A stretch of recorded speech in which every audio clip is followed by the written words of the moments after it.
Flash Hebdo. Hit Radio. L'essentiel de l'actualité. Mesdames et messieurs, bienvenue au point de l'actualité sur Hit FM, la 103 points émettant depuis Garoua. Santé, le Cameroun ordonne le retrait d'un jambon contaminé vendu en grande surface. Dans une correspondance du 4 octobre dernier consultée par SBBC, le ministre de l'élevage, des pêches et des industries animales informe ses collaborateurs régionaux que les autorités européennes ont émis une alerte concernant un jambon contaminé en provenance d'Espagne. Un lot du jambon Serrano STG distribué par la société Sodicam est vendu dans les supermarchés serait contaminé par Listeria monocytogène, une bactérie responsable de la listériose. La listériose, maladie infectieuse, se contracte principalement à travers la consommation de charcuterie et de plats à base de viande prête à consommer, ainsi que des fromages à pâte mollée et des produits de la pêche fumés à froid, selon l'Organisation mondiale de la santé, l'OMS. Extrême Nord, le bilan macabre des pluies diluviennes. Au moment où l'Observatoire national des changements climatiques, ONAC, rend public ses nouvelles prévisions météorologiques provenant sur des risques d'inondation sur une bonne partie du territoire, les régions de l'extrême nord et du nord sont déjà en plein dans ces inondations. Les départements les plus touchés sont Mayo-Ganaï, le Diamaré, le Logone et Chari et le Mayo-Tanaga. Selon le Bureau de coordination des affaires humaines de l'ONU OCHA, les pluies diluviennes ont détruit plus de 8600 maisons, inondé des milliers d'hectares de cultures et causé la perte de milliers d'animaux. Près de 19 000 ménages, soit environ 150 000 personnes, ont été affectées. Le département le plus sinistré est le Mayo-Danaï. Contrairement aux années antérieures, les pluies diluviennes ont touché tous les 11 arrondissements du Mayo-Danaï.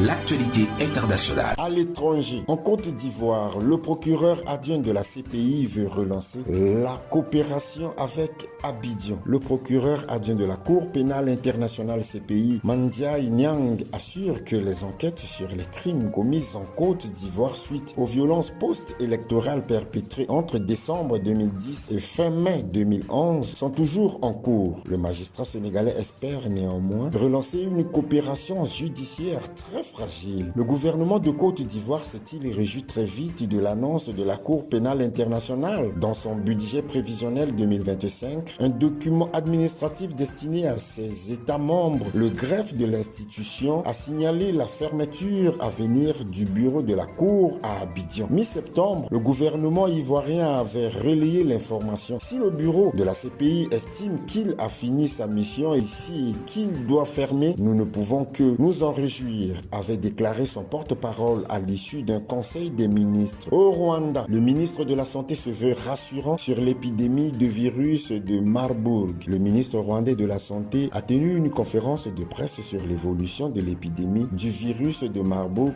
dans le pays dimanche 13 octobre. Malgré 61 cas positifs et 14 décès recensés un peu plus de 2 semaines après la confirmation officielle d'un premier cas de cette fièvre hémorragique provoquée par un virus proche de celui d'Ebola le 26 septembre, les autorités affirment que la maladie est toujours sous contrôle. L'épidémie du virus de Marburg est pour l'instant restée contenue au sein d'une seule et même chaîne de transmission au Rwanda, ce qui limite sa propagation dans le pays. Lors d'une conférence de presse organisée dimanche 13 octobre à Kigali pour faire le point sur l'évolution de la maladie, le ministre rwandais de la Santé s'est voulu rassurant. Et c'est la fin de ce point de l'actualité sur 103.0 émettant depuis Garoua, mesdames et messieurs. Au revoir. Hit Radio, une info d'avance.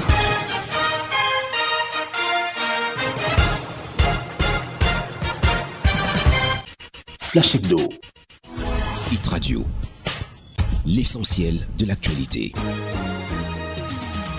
Bienvenue au point sur l'actualité sur Hit FM 103 émettant de Bugarois, décentralisation et développement local. Le Cameroun se dote d'un nouvel instrument de financement des CDT. La nouvelle donne de subventions basée sur la performance est lancée. Le ministre de la décentralisation et du développement local, Georges Elanga Obam, en a présenté les contours le 9 octobre dernier à Yaoundé au cours d'un point de presse tenu dans le département ministériel dont il a la charge. Le programme qui mobilise la somme de 189 milliards de francs CFA, dont de la Banque mondiale, cible 187 communes du Cameroun sur les 360 existantes. L'objectif est d'accroître l'accès des communautés à des infrastructures résilientes au climat et de renforcer les capacités locales pour gérer les ressources et fournir des services. En sport, les Lions indomptables sont prêts à rougir à nouveau cet après-midi dans la capitale ougandaise où ils affronteront le Kenya en match retour. Le Cameroun peut déjà assurer son ticket pour le Maroc en cas de succès au cours de cette 4e journée des éliminatoires face aux Arambistas après la victoire du match aller 4-1 vendredi dernier à Yaoundé.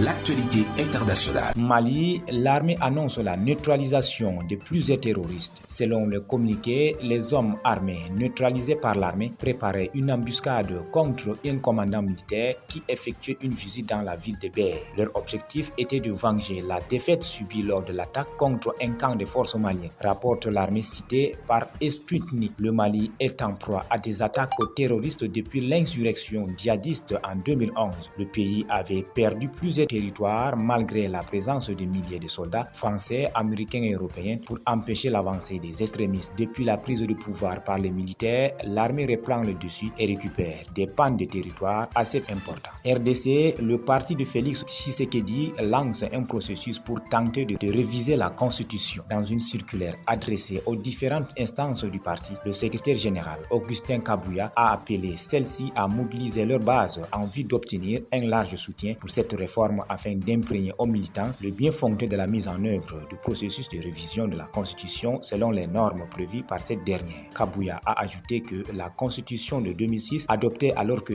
UDPS avait boycotté le référendum, est désormais dépassée sur plusieurs points. L'opposition en RDC a déjà réagi négativement à l'initiative. Elle craint que la limite de 2 mandats présidentiels ne soit annulée. Pour rappel, le second mandat du président Tshisekedi prendra fin en janvier 2029. Voilà, madame, messieurs, c'est la fin du point sur l'actualité sur Hit FM émettant depuis Garoua. Restez connectés. Hit Radio, une info d'avance.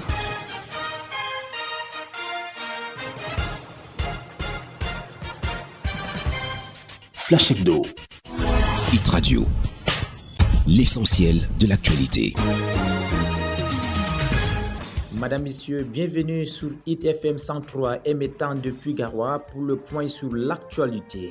Le Lamido Aboubakari Abdoulaye à Genève. Il prend part aux travaux de la 149e Assemblée de l'Union interparlementaire organisée en Suisse. Les 12 représentants de notre Sénat prendront part non seulement aux réunions connexes, mais ils débattront autour du thème « Exploiter la science, la technologie et l'innovation pour un avenir plus pacifique et plus durable ». Les assises de Genève s'achèveront le 17 octobre prochain par l'adoption d'un document final sur l'impact de l'intelligence artificielle sur la démocratie, les droits de l'homme et l'état de droit. La présence du Lamido de Raibouba en Suisse n'a donc aucun rapport avec une quelconque transition politique au Cameroun, comme l'ont laissé croire certains activistes des réseaux sociaux en quête de sensation. CAN 2025, le Cameroun qualifié. Après le Burkina Faso, le Cameroun devient la 2e nation à décrocher son billet pour la CAN 2025 au Maroc. C'était suite au match joué ce lundi 14 octobre à Kampala en Ouganda, où les Arambistas de Kenya succombent sous les griffes des Lions en aller comme au retour.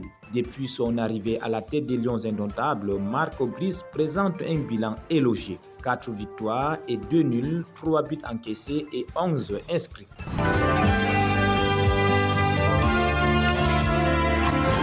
L'actualité internationale. Actualité au-delà des frontières camerounaises, le Nigeria achète des dizaines de chasseurs et d'hélicoptères pour sa force aérienne. Le chef d'état-major de l'armée de l'air nigériane, Hassan Aboubakar, qui s'est entretenu en Italie avec la direction de l'entreprise Leonardo SPA, a confirmé que les 3 premiers M346 seraient livrés au début de 2025 et les autres à la mi-2026. Le porte-parole de la NAF a déclaré que la division aéronautique de l'entreprise avait organisé une exposition aérienne pour présenter les performances du M346 et souligner ses fonctionnalités avancées dans le cadre de la visite. Selon lui, capable d'effectuer des missions air-air et air-sol, le M346 renforcera considérablement les capacités de combat aérien du Nigeria. Ces dernières années, le Nigeria a augmenté ses dépenses militaires pour endiguer les attaques des insurgés armés dans le nord-est du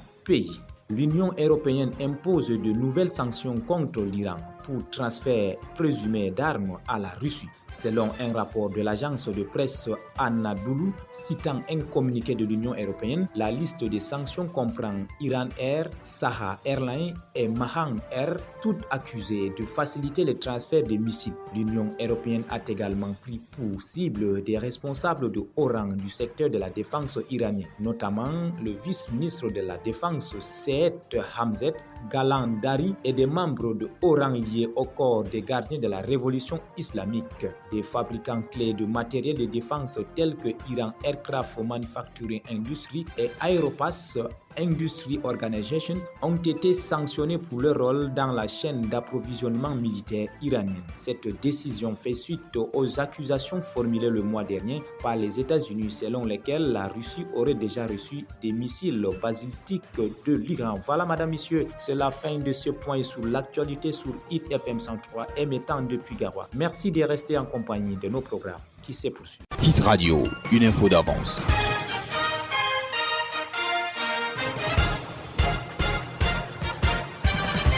Flash Hebdo.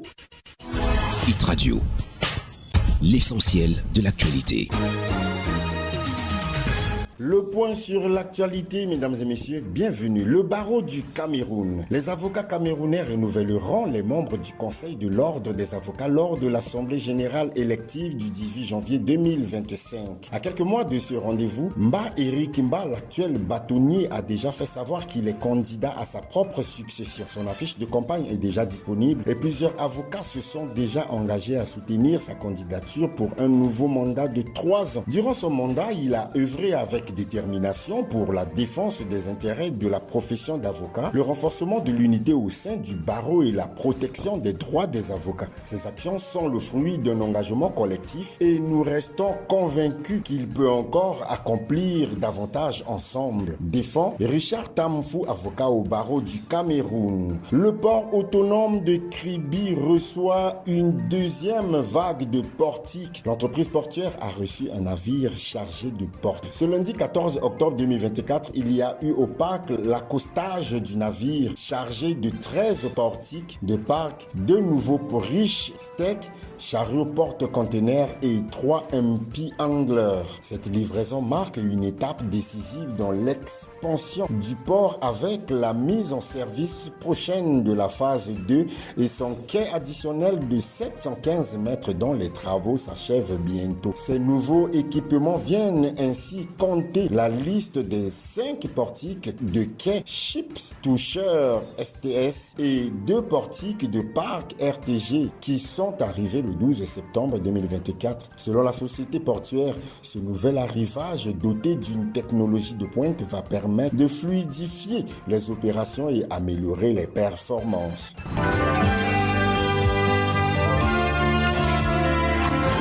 L'actualité internationale. À l'étranger, Kémy Séba est arrêté.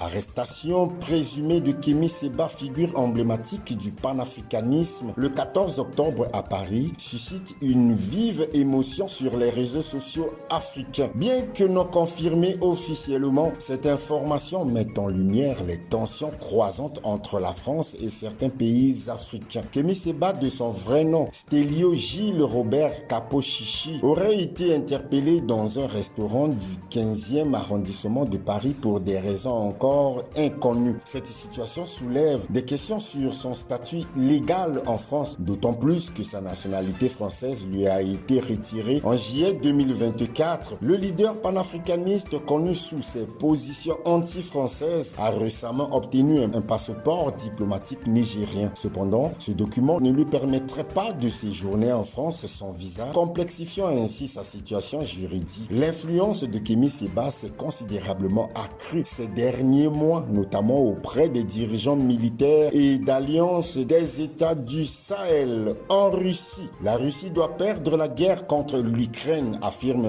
Volodymyr Zelensky. Lors de la présentation mercredi de son plan de victoire au Parlement ukrainien, le président Volodymyr Zelensky a exclu de céder du territoire ou d'accepter un gel de la ligne de front pour mettre fin à la guerre avec la Russie. Le Kremlin a immédiatement rejeté ce plan, appelant l'Ukraine à se réveiller. La Russie doit perdre la guerre contre l'Ukraine. Il ne peut y avoir de gel, il ne peut y avoir d'échange concernant le territoire ukrainien ou sa souveraineté. Tel est le message martelé mercredi 16 octobre par le président Volodymyr Zelensky devant les députés ukrainiens. Il enjoint ses alliés à forcer la Russie à participer à un sommet de la paix et à être prête à mettre fin à la guerre, prônant le déploiement de leur part de moyens de dissuasion non nucléaires sur le sol ukrainien. Le dirigeant a de nouveau demandé ce que les alliés occidentaux de Kiev lèvent les réactions sur l'utilisation des armes à longue portée sur l'ensemble du territoire ukrainien occupé par la Russie et sur le territoire russe, ainsi que la poursuite de l'aide pour l'équipement des brigades de réserve des forces armées ukrainiennes. C'est la fin de ce point sur l'actualité, mesdames et messieurs, sur 103.0 émettant depuis Garoua. Au revoir. Hit Radio,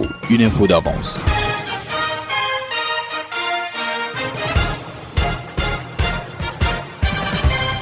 Flash Hebdo.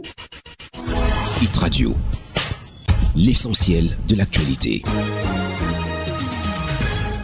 Le point sur l'actualité. Bonjour à tous. L'ONU recherche des solutions pour booster l'économie des pays africains. Les bureaux d'Afrique centrale et de l'Est de la Commission économique des Nations Unies pour l'Afrique sont réunis depuis hier à Yaoundé et ce jusqu'au 18 octobre. La rencontre, qui constitue la 3e session conjointe du comité intergouvernemental des hauts fonctionnaires et d'experts d'Afrique centrale et de l'Est, vise à réfléchir sur les questions de recherche et d'innovation technologique en étendant le champ d'application de ces dernières dans le processus d'industrialisation et de diversification économique en Afrique centrale et de l'Est. La rencontre de Yaoundé compte également examiner les obstacles liés à la propriété intellectuelle. Selon Jean-Luc Mataski, secrétaire du dit comité, la question du droit de propriété intellectuelle s'invite essentiellement dans le débat pour encourager les innovateurs et les inventeurs à travailler sur le long terme et constitue une stratégie clé pour sécuriser les innovations. Les dégâts causés par l'interconnexion électrique Cameroun-Tchad. Les opérations d'indemnisation des riverains touchés par le projet d'interconnexion des réseaux électriques du Cameroun et du Tchad devraient démarrer dans les prochains jours dans l'arrondissement de Batyenga, région du centre. 10 personnes dont les biens sont détruits dans le cadre de la réalisation de ce projet recevront environ 65 millions de francs CFA. L'enveloppe globale pour indemniser les riverains impactés le long du tracé de ce projet transfrontalier est estimée à environ 6,5 milliards de francs CFA apportant des sources autorisées. Nous rappelons que le projet d'interconnexion électrique dont le coût total s'élève à 557,5 milliards de francs CFA est soutenu par plusieurs financiers internationaux, notamment la Banque mondiale, la Banque africaine de développement, l'Union européenne et la Banque islamique de développement. Prévu pour s'achever en 2027, ce projet permettra au Cameroun de devenir le premier exportateur d'électricité en Afrique centrale avec la fourniture de 100 MW au Tchad à partir du barrage de Nachigal.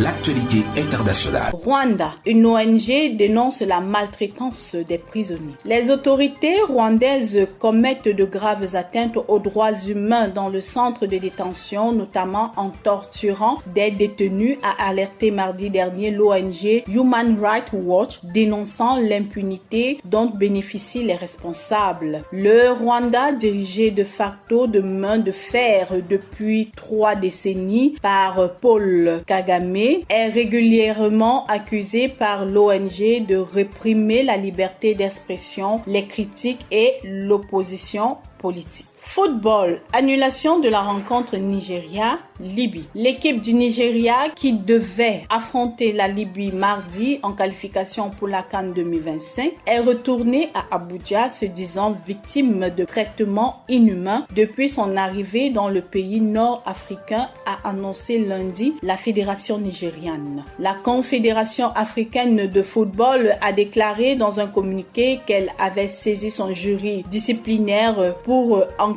après expérience troublante et inacceptable vécue par l'équipe nationale de football nigériane en Libye. Des mesures appropriées seront prises à l'encontre de ceux qui ont violé les statuts et règlements de la CAF, précise-t-elle, ajoutant avoir pris contact avec les autorités libyennes et nigérianes. Voilà, mesdames et messieurs, pour ce qui est de ce point sur l'actualité. Merci de nous avoir suivis et agréable journée. Hit Radio, une info d'avance.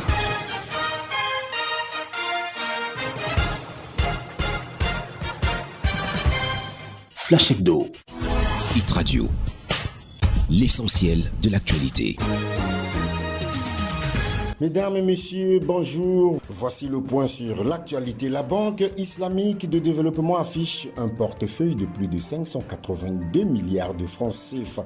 Selon les données du ministère de l'économie, le portefeuille actuel de la Banque islamique de développement au Cameroun compte 17 projets en cours de mise en œuvre, ainsi qu'une assistance technique pour une enveloppe globale de 962,7 millions de dollars, soit 582,4 milliards de francs CFA. Ces chiffres ont été révélés le 14 octobre 2024 à Yaoundé par Martin Eman, sous-directeur à la division de la coopération avec le monde islamique au ministère de l'économie. C'était au cours de l'atelier de lancement du projet d'interconnexion des travaux électriques du Tchad et du Cameroun PIREC, dans le cadre du financement additionnel de la BID de 80,5 milliards de francs CFA. Bien que les financements de ce bailleur de fonds au Cameroun soient diversifiés, ils sont davantage concentrés sur les projets routiers ces dernières années. Apprend-on, le portefeuille de cette institution dans le pays devrait davantage s'apaisir au cours des prochains mois grâce au financement d'autres projets routiers. En effet, une délégation de la BID a récemment séjourné au Cameroun pour examiner les projets à financer sur la période 2025-2027. La masse salariale s'alourdit de près de 34 milliards de francs CFA au Cameroun. Dans son document de programmation économique à moyen terme 2025-2027, le ministère des Finances révèle qu'entre janvier et mars 2024, la masse salariale de l'État camerounais a atteint 332,6 milliards de francs CFA, marquant une hausse de 33,7 milliards de francs CFA en glissement annuel. Cette augmentation est attribuée à plusieurs facteurs. L'accélération de l'apurement des rappels qui sont passés de 42,4 milliards en 2024 après 32,2 milliards en 2023. L'ajustement des salaires de 5% en février 2024 ainsi que la révalorisation de l'allocation familiale mensuelle de 2800 à 4500 francs CFA par enfant, précise le document. La croissance continue de la masse salariale de l'État due en grande partie au recrutement massif dans la fonction publique inquiète de plus en plus les autorités camerounaises, soucieuses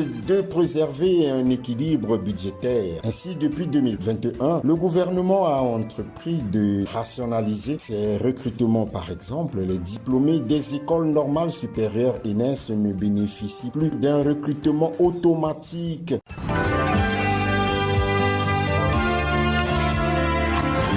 L'actualité internationale. L'actualité étrangère nous amène au Soudan. L'armée en passe de reprendre la main face aux forces de soutien rapide. Près d'un an et demi après le début de la guerre au Soudan, le général Fattah al-Burhan a lancé fin septembre une grande opération Khartoum pour arracher le contrôle de la capitale aux paramilitaires. L'armée espère ainsi renverser la tendance jusqu'alors favorable aux forces de soutien rapide, tandis que la catastrophe humanitaire s'aggrave. Des dizaines de milliers de morts, plus de 10 millions de déplacés, un processus diplomatique au point mort. Depuis le 15 avril 2023, le Soudan est le théâtre d'une guerre fratricide opposant l'armée régulière du général Abdel Fattah al-Burhan au groupe paramilitaire FSR, force de soutien rapide de Mohamed Hamdan Daglo. Un conflit peu médiatisé, pourtant à l'origine de l'une des plus graves crise humanitaire au monde selon l'ONU. Plus d'1 milliard de personnes dans le monde souffrent de pauvreté aiguë. Le programme des Nations Unies pour le développement PNUD a dénoncé ce jeudi que la moitié de personnes qui souffrent dans le monde de pauvreté aiguë sont des mineurs. Dans leur rapport annuel, l'agence de l'ONU et le centre de recherche initiative d'Oxford sur la pauvreté et le développement humain OFI s'alarment particulièrement du taux de pauvreté 3 fois plus élevé dans le pays en guerre, alors qu'il n'y a jamais eu depuis la Seconde Guerre mondiale autant de conflits armés en 2023. Le PNUD et l'OFI calculent depuis 2010 leur indice mondial de pauvreté multidimensionnel qui brasse des données de 112 pays où vivent 6,3 milliards de personnes. L'indice inclut les indicateurs tels que manque de logements adéquats, de systèmes d'assainissement, d'électricité, de combustible pour la cuisine, d'alimentation et de systèmes scolaires. Le point sur l'actualité, c'est la fin, mesdames et messieurs. La 103.0 émettant depuis Garoua, Hit FM. Merci. Hit Radio, une info d'avance.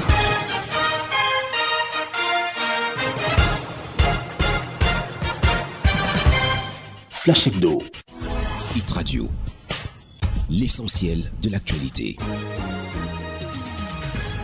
Bonjour à tous. Des salaires décents et une meilleure protection sociale pour le personnel de santé, tels sont les points d'exigence du ministre. Dans un récent communiqué, le ministre de la Santé publique, Dr Manaouda Malachi, a demandé aux promoteurs des formations sanitaires privées de respecter les dispositions du Code du travail. Le ministre précise que ces dispositions concernent le paiement de salaires décents au personnel infirmier et médical ainsi que l'immatriculation de ces derniers à la sécurité sociale.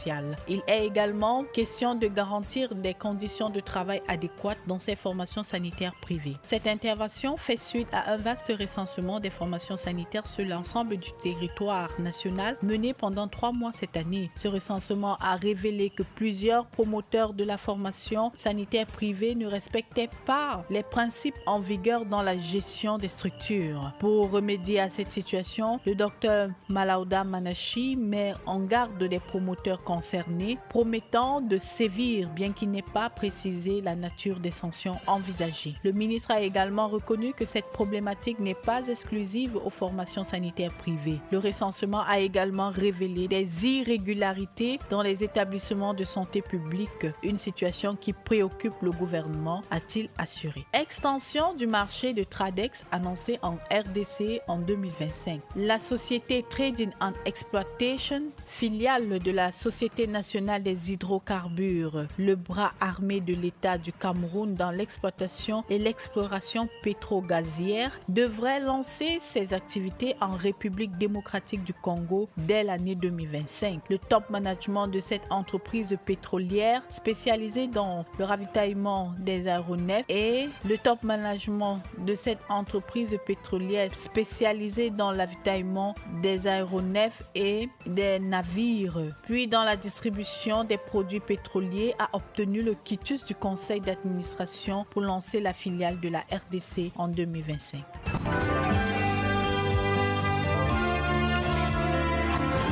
L'actualité internationale. Le Niger efface l'héritage colonial dans ses rues. Le régime militaire au Niger a officiellement débaptisé plusieurs lieux emblématiques de Niamey, autrefois liés à la France, le mardi 15 octobre. Parmi les changements les plus symboliques, l'avenue Charles de Gaulle est devenue l'avenue Djobo Bakari en hommage à la figure politique nigérienne qui a activement milité pour l'indépendance du pays en 1960. Ces changements s'inscrivent dans un contexte de détérioration progressive des relations entre le Niger et la France depuis le coup d'État militaire du 26 juillet 2023. L'explosion d'un camion-citerne fait des morts au Nigeria. Plus de 140 personnes ont péri dans la localité de Majiva, dans l'état de Jigawa, dans le nord du Nigeria, après l'explosion d'un camion-citerne qui s'était renversé, autour duquel une foule s'était agglutinée pour recueillir le carburant, selon un dernier bilan diffusé mercredi 16 octobre par les secours locaux. Le porte-parole de l'Agence nationale de secours précise que le bilan pourrait encore augmenter.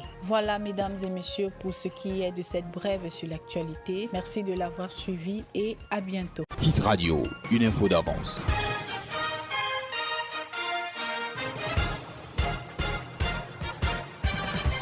Flash Hebdo. Hit Radio, l'essentiel de l'actualité.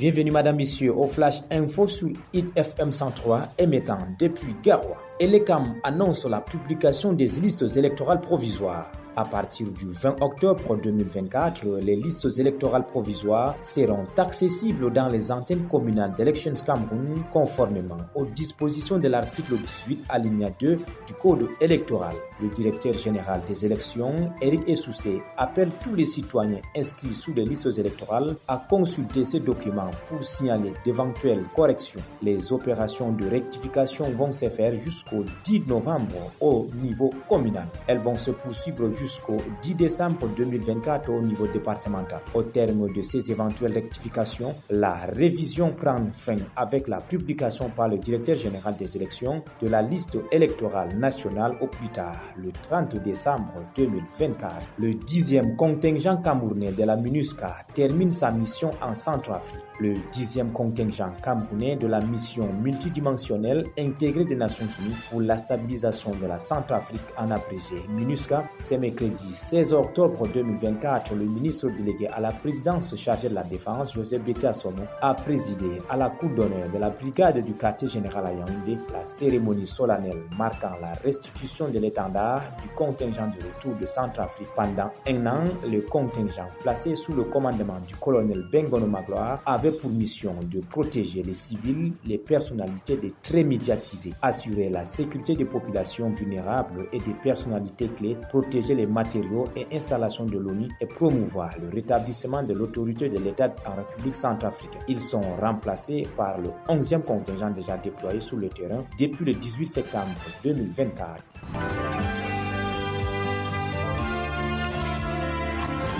L'actualité internationale. Au-delà du territoire camerounais, Congo-Brazzaville, les ministres privés du voyage jusqu'à la fin de l'année. La circulaire du chef du gouvernement fait suite aux instructions données par le président de la République. Outre les ministres, les hauts fonctionnaires et les autres agents de l'État sont concernés par la mesure. Une source gouvernementale précise que la mesure vise à réduire le train de vie de l'État qui connaît des grandes tensions de trésorerie. Cette situation financière difficile s'observe à Brazzaville et à l'intérieur du pays. Plusieurs structures observent en ce moment des mouvements de grève pour réclamer des impayés. C'est le cas de l'université publique ou encore du chemin de fer Congo-Océan. Ces dernières années, le budget de l'État a même été revu à la baisse. Il était de 4 milliards d'euros cette année contre plus de 6 milliards en 2020. Malgré la rente pétrolière, la moitié des plus de 5 millions d'habitants du Congo-Brazzaville vit sous le seuil de la pauvreté selon les estimations de la Banque mondiale. Tchad, plusieurs hauts responsables sécuritaires évincés par décret. Une vingtaine de généraux à la tête de corps de défense et de sécurité ont été pour certains limogés et d'autres simplement remplacés par le président Idriss Déby Itno, quelques heures à peine après son retour des Émirats Arabes Unis. Comme d'habitude, aucune justification officielle sur un sujet qui a toujours été considéré comme tabou au Tchad, mais un politologue tchadien estime qu'il s'agit du plus grand chamboulement à la tête de ces corps depuis l'arrivée de Mohamed Idriss Déby il y a un peu plus de 3 ans. Le politologue pointe notamment l'assassinat d'un général et de son fils à Djamena il y a quelques jours, suivi par des mesures renforcées de sécurité et des fouilles systématiques pour retrouver des armes, puis par le limogeage du ministre de la Sécurité publique samedi dernier, alors que des tensions persistent sur la question soudanaise. Voilà, madame, messieurs, c'est la fin de ce point sur l'actualité sur Hit FM 103 émettant depuis Garoua. Merci de rester en compagnie de nos programmes. Tout c'est plus. Hit Radio, une info d'avance.